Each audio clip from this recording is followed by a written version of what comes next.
All right, next piece. So when does influence begin? When they're right in front of you? Or when they are,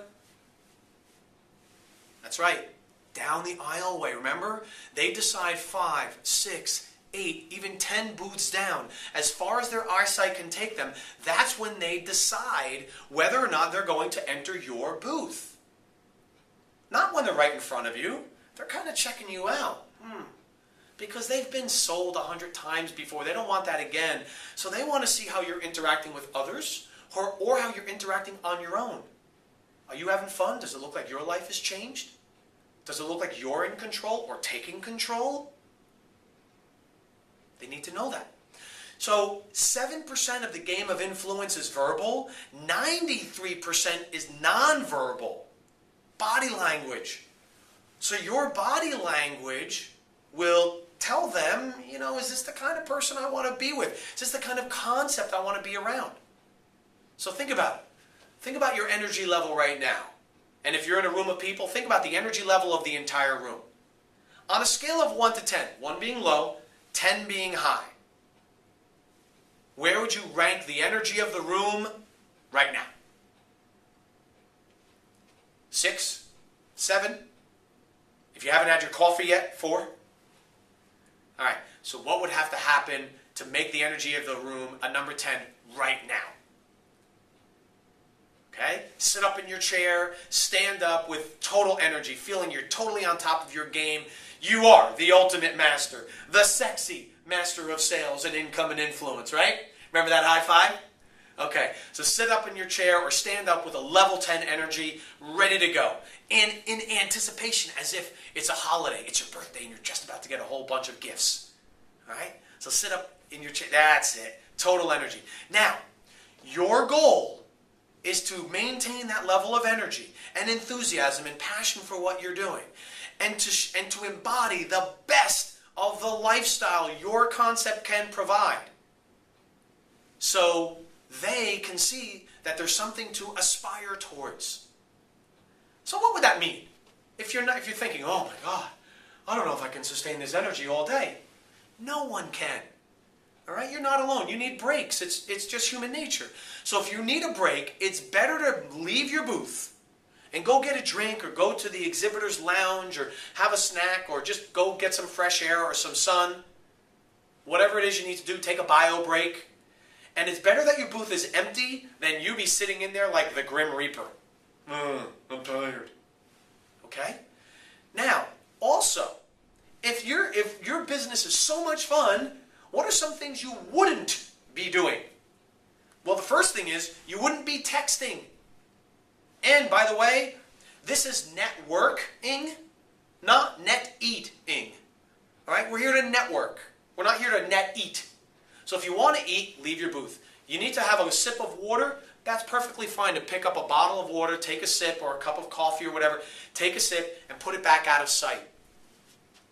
But when you're in your booth, if you're not actively drinking from that cup, hide it. If you're not actively taking a little bite of that muffin, hide it. If you need a meal, leave. Better that your booth is empty than the Grim Reaper who's hungry, texting, tired, and thirsty in it. Follow me? All right. Now, let's set the stage a little bit. We want people to cross the line. Remember that? Well, to set the stage is you want to make sure your table and your booth layout allows people to actually cross the line. I can't tell you how many times I see booth exhibits where the table is right up at the line. And I know what you're thinking. Well, if I have my table all the way out to the edge, they can pick up materials as they go by. Sure, they could. What do you want? People to just continuously snatch your materials? Or do you want good, qualified buyers? And they do not qualify themselves until they cross the line. You got to get them to cross the line voluntarily. You can't drag them in. So your table and booth layout must allow for people at least the space to step over the line. If you want to have a table that exhibits your materials, or you have the kind of consultative booth like many attorneys will have or professional service providers where you literally sit down with the client, That's cool. Just put it off to the side or put it on an angle. Move it away from the line so they can step forward, cross the line, and now you have permission to engage them. Now, the next one is your language patterns. Usually exhibitors show up and throw up. What that means is, as soon as you walk near them, they walk near you, you start hitting them with all of your company's benefits.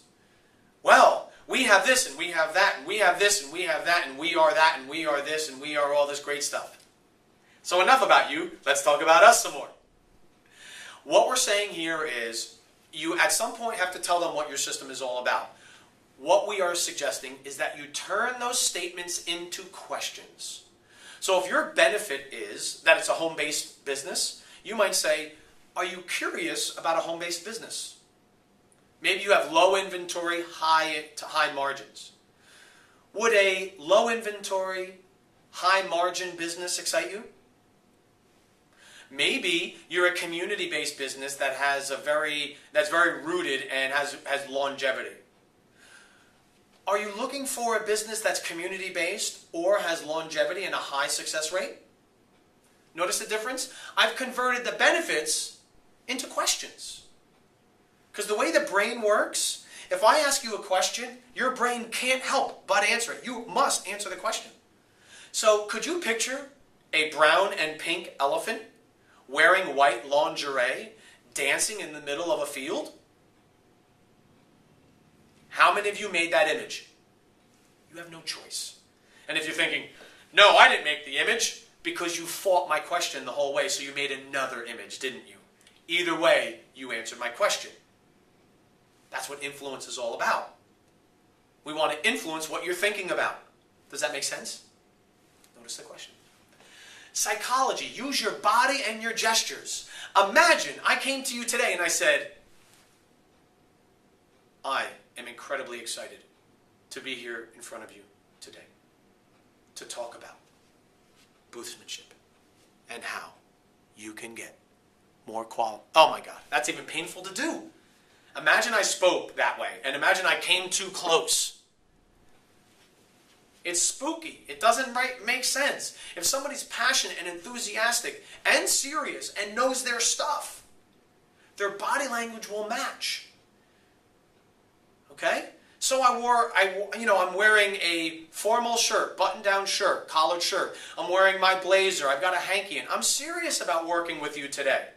I might even choose to wear a tie or not. I mean, depending on what your branding is. But I'm serious about today.